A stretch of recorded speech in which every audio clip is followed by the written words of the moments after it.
Le sport est-il encore un jeu? Un jeu au sens propre du terme ne produit pas d'œuvre. On est non pas dans une poiesis, comme disaient les Grecs, mais dans une praxis. Oui. Ça ne produit pas de richesse.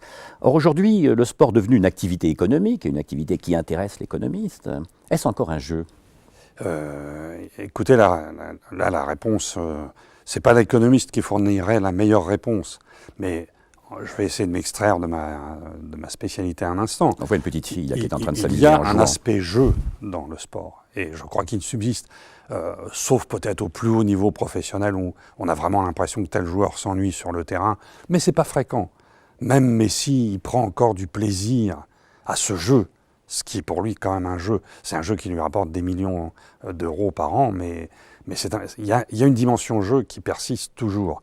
Mais si on veut vraiment dire que c'est un jeu, il vaut mieux regarder en effet une petite fille qui fait de la balançoire ou des petits garçons qui courent sur un stade ou hors stade. Ça, c'est strictement ludique. Alors que dans le professionnalisme, il y a un jeu ludique et il y a un jeu d'argent. Il y a aussi un jeu d'argent.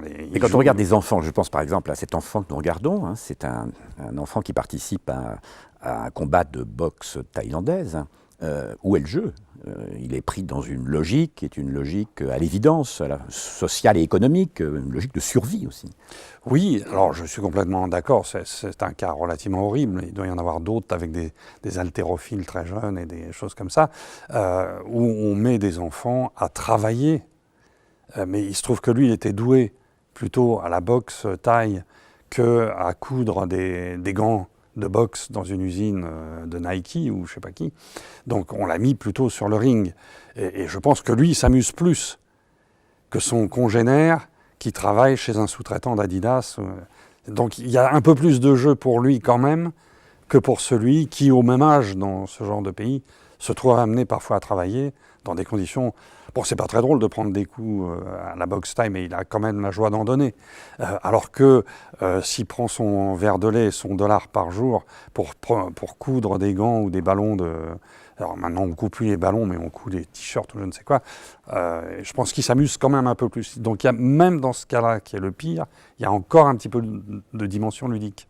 Oui, mais ici, la dimension ludique, elle est aussi ce sur quoi joue, d'une certaine façon, toute une machine et qui permet justement à la fois une exploitation, tout ce qu'il y a de plus horrible, et de les tenir. Ah oui, absolument, mais c'est bien là le problème, c'est que le jeu ludique, pour le dire comme ça, et le jeu d'argent se superposent.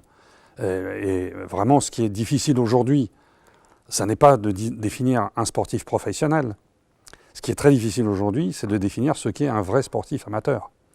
Parce que l'argent peut s'infiltrer à tout moment, même chez des enfants très jeunes, comme on le voit sur cet exemple.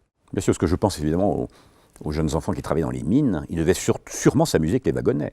Oui, mais aujourd'hui, nous y reviendrons peut-être, une partie massive des articles de sport sont fabriqués dans ce qu'on appelle les pays émergents, non pas dans des usines qui appartiennent à Nike. Nike ne produit pratiquement plus d'articles de sport. Il les fait produire par des sous-traitants au Pakistan, en Indonésie, etc. Et là, les enfants ne s'amusent pas du tout. Ils travaillent des journées de 12 heures, ils sont payés pas beaucoup.